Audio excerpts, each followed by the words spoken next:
Hello guys, and welcome to a new series that we will be doing here on RamuneGaming. I'm going to be taking you through a selection of games that have clever game designs, or certain levels, so to speak.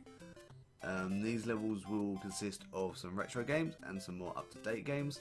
Some examples are the first level Metal Gear Solid, Super Mario Bros. World 1-1, as well as a few other things that I'm sure I'll come across in due time.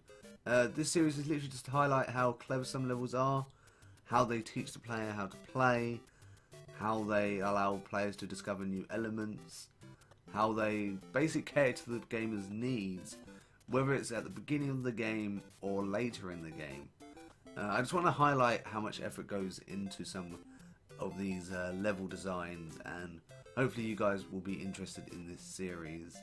So without further ado, I'll give you my first game, Super Mario World 1-1.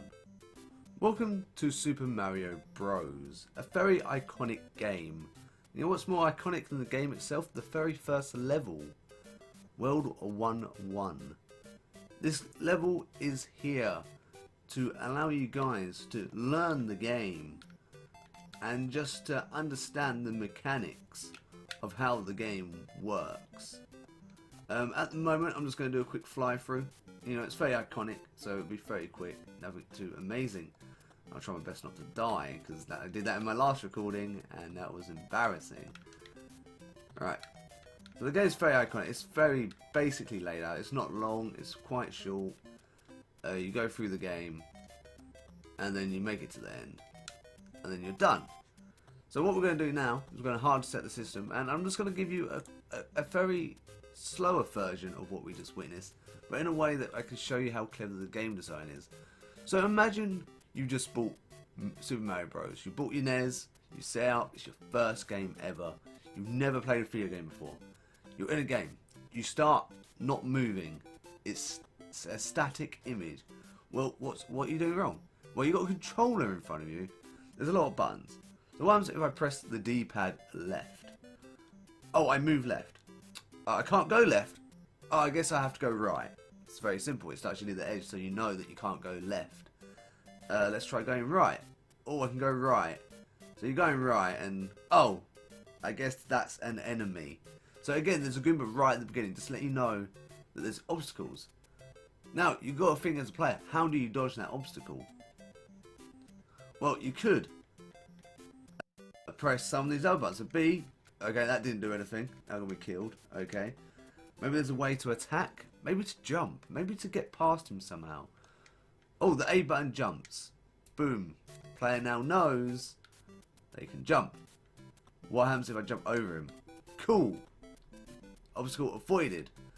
So something else I want to highlight quickly, so I'm just going to do another hard reset, is after you've learned that and you're playing again, you restart the level, whether you die, whatever. Here's something else that's clever, is it puts the enemy right under this block. So then the player jumps and they're very likely to hit this block. And if they don't, there's more blocks laying in the level that players are most likely going to hit. But by doing that, it allows the player to know that they can now hit question blocks. So then you come over here, oh, more question blocks. As a new player, you would want to hit everything. You want to explore. Oh, there's a mushroom. I wonder what that does. Oh, cool. It's upgraded me. It's a power-up. They've done this very cleverly. They made it so the mushroom goes outright, drops down to the pipe, bounces off and into you. So it's very unlikely, unless you dodge it yourself, that you're going to miss it. This teaches you about power-ups and the fact that you get rewards from hitting question blocks. So now the player's going, and notice these pipes are of ascending order as well, by the way. This is to let the player know that they can press the button harder to jump higher, and if they don't do that, they can't get up. So the gradual increase in height of the pipes is just a great way of letting the player know they can do that. And there's enemies there. Oh, you fall down, you hit them, you know you can kill them by jumping on them. You get points. Let's do that. I want points. You're hitting through the level still. There's a jump. You gotta presume that's an obstacle. It's a void. It's gonna kill you most likely. Jump. Simple.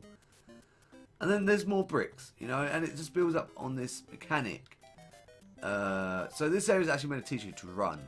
Because as the Goombas come down, the player might think, oh, what does B do? You know, you're quite far into the game, you haven't used B yet, you'll get curious, you want to use it. Goombas come down, you run, you get under, you dodge them, they go past you, they go off screen. That also teaches you that enemies can go off screen. Also here, it's a fire flower. This is here to teach you about stages of power-ups. They put it here because it's very unlikely you're going to die before this point in the game.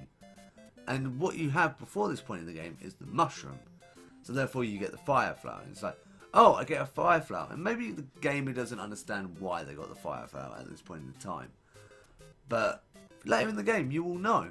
But here you now know this is a thing. So you're going to be hitting question box even more, trying to find them. And then you're like, oh, I'm going through the level. Hey, what does this do? I don't know. There's enemies. There's blocks. Let's hit more blocks. Oh, I'm running out of time, by the way. I just realized. So actually, this is a good way of. Oh, I got hit. Boom, down. The game makes you rush because you're running out of time. Oh, I ran out of time. I guess I've got to go faster. Again, another mechanic to let you know how to use the run button. It's like, oh, I've got to go fast. Then you do that. You run fast. I lost the flower. I totally forgot to check the time. That's my own fault. So then you go through. You just do the same thing. You're dodging, but this is teaching you the mechanics of the game. Oh, Goombas can bounce off each other. That's what I like about games like this. They have a set rule. They have it set up in a way to teach you. But then things go off. Even if something goes wrong, it still teaches you. The Goombas bumping into each other. That's not planned. That's not planned. But now you know that you can do that. You know that's the thing. And then you come to these stairs like, what are these? What are these? It's like, oh, it's very triumphant. You climb, I don't know, maybe it's the end of the level. You're climbing higher and higher. It makes you feel empowered. You come over, it's like, oh, what do I do? There's nothing here. So you just fall. And you're like, oh, okay.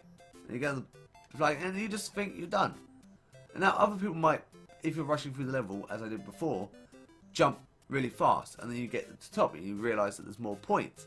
And you don't really understand that until you get to the next flag. But now that you know the flag's there, you can now go, oh, I'll run, jump off, and hit the flag. So that is a very clever level. A lot of effort clearly went into the game to let players know how to play the game, all in one small compact level. But that's going to be it for this video today. Today we've learnt about how 1-1 was very cleverly made. In the future we'll be doing more games, as I mentioned in the intro. I'm not sure what my next game is going to be, but I'm sure it'll be something. But yeah, so please look forward to another episode. Hopefully you've enjoyed this. I will see you next time.